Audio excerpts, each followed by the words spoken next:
Hey everybody, um, Caleb Mackey here with another episode of Life's Little Golden Nuggets.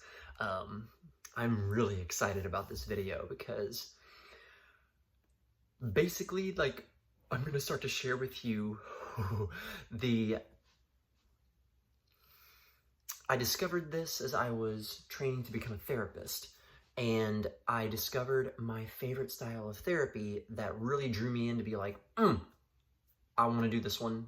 I really want to focus on it. I really want to make it my primary, like when I first meet people, this is what I want them to know. And when I think about and talk about the little gold nuggets, that idea I borrow from this theory.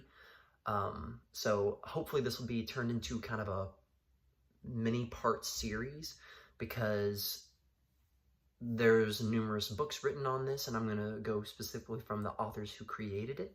So we're going to start with the very first one.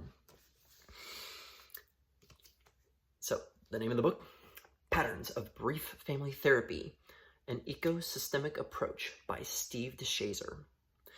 And the style that was created from this man and his wife, Insoo Kim Berg, is called Solution-Focused Brief Therapy.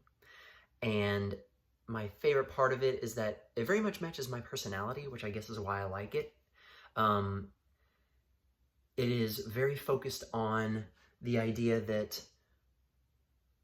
things change constantly.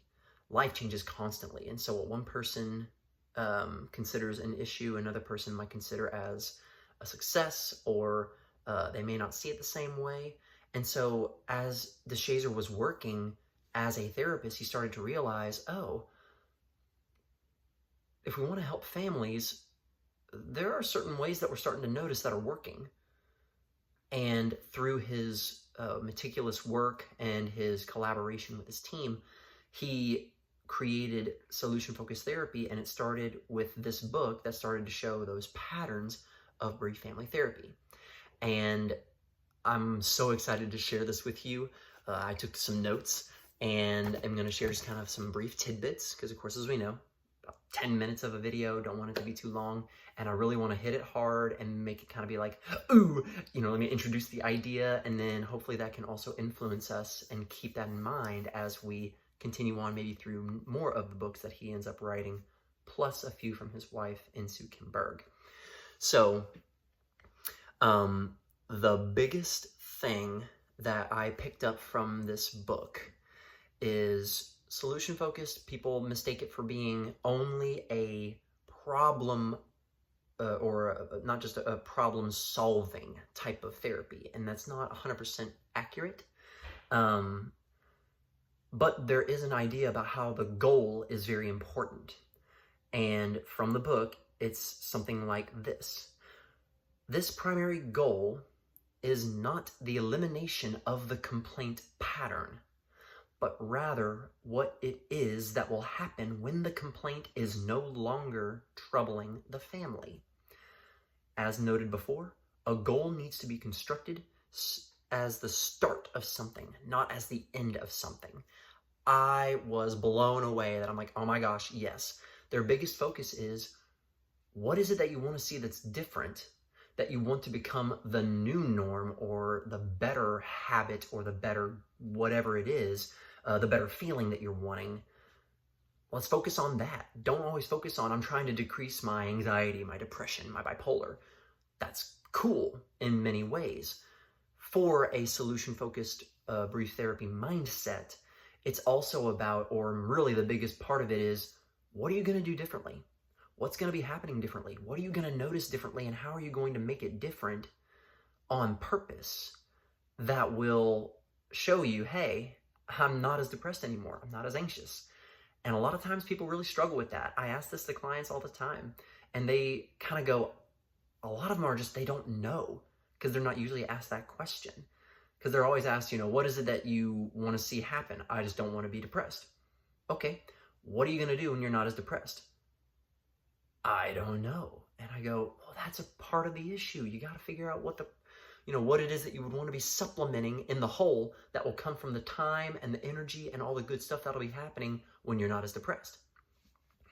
But what he also goes through with this book is he goes through a lot of the very meticulous descriptions of how he created these different ideas of his theory and different methods and interventions. And one of them specifically is called the diamond method.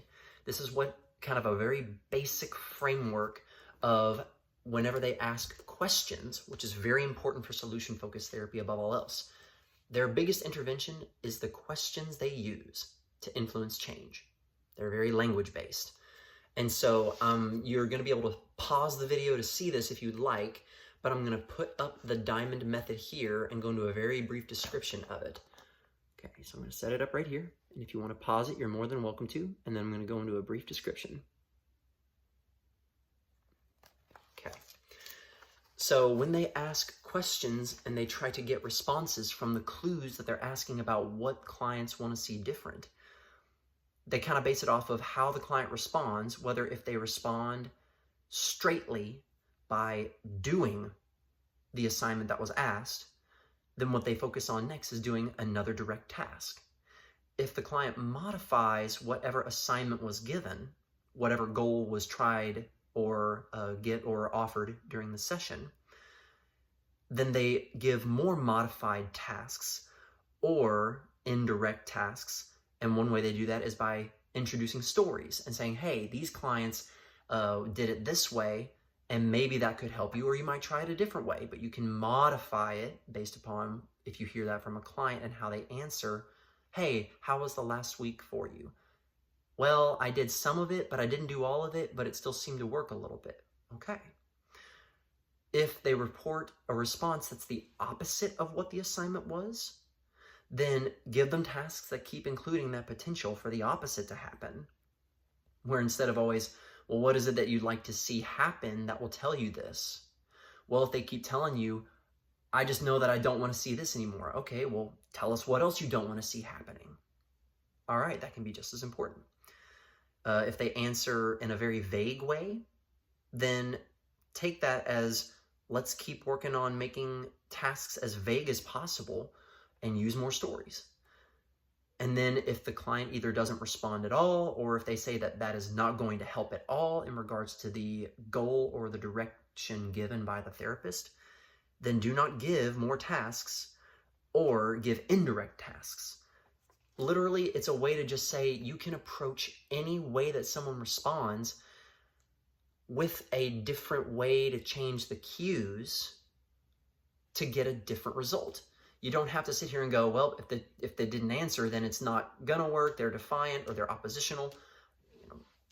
You can look at it that way, but I really like how Solution Focus does to say, you can work with almost any response in any way, you just gotta pay attention enough, which is awesome. And then the other part that I want to introduce is their balanced theoretical map, which also you can pause here on the video too.